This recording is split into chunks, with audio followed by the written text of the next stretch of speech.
दोस्तों, किसी ने बड़े प्यार से कहा है, एक दिन शिकायत तुम्हें वक्त और ज़माने से नहीं, खुद से होगी कि ज़िंदगी सामने थी और तुम दुनिया में उलझे रहे। एक दिन की बात है, राजा विक्रमादित्य की राज्यसभा में एक महात्मा आए। राजा विक्रमादित्य ने उनसे पूछा, मैं आपकी क्या सेवा कर सकता हूँ? महात्मा ने कहा, मुझे भूख लगी है, भोजन दे दीजिए। राजा विक्रमादित्य ने महात्मा जी को भोजन करवाने का आदेश दे दिया।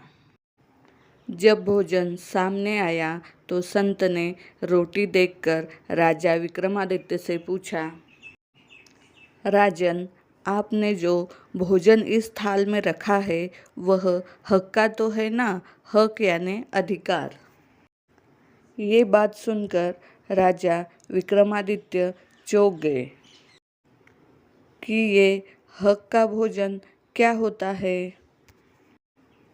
राजा विक्रमादित्य ने कहा, आप बताइए, मैंने तो पहली बार सुना है कि हक का भी भोजन होता है। संत ने कहा, गांव में जाइए और वहाँ आपको एक बूढ़ा व्यक्ति मिलेगा। उससे पूछिएगा। जब राजा विक्रमादित्य बताए गए पते पर पहुँचे तो वहाँ एक जुलाहा सूत काट रहा था। राजा विक्रमादित्य ने उस बूढ़े से पूछा, ये हक का भोजन किसे कहते हैं? उस बूढ़े ने कहा, आज मेरी इस पत्तल में जो भोजन है उसमें आधा हक का है और आधा बेहक का है। राजा विक्रमादित्य ने बूढ़े व्यक्ति से कहा, कृपया ये बात मुझे ठीक से समझाइए।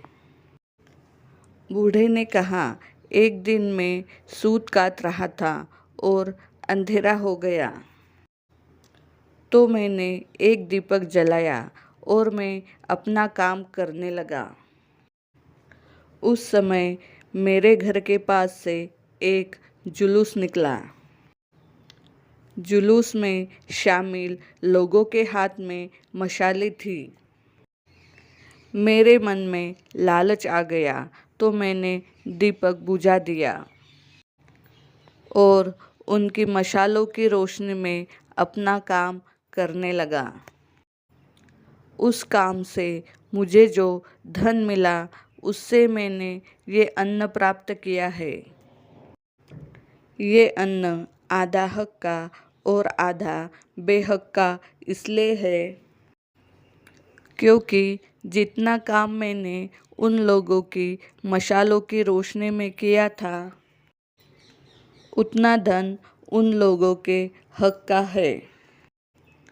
ये बात सुनकर राजा विक्रमादित्य समझ गए कि हक का भोजन किसे कहते हैं। जब भी कोई काम करो तो दूसरों को उनके काम का क्रेडिट ज़रूर दो। हमेशा ध्यान रखें, कुछ पाने के लिए सबसे पहले अपने संसाधनों का उपयोग करना चाहिए। अगर दूसरों के साधनों का उपयोग किया है तो उन्हें इसका श्रेय ज़रूर दें।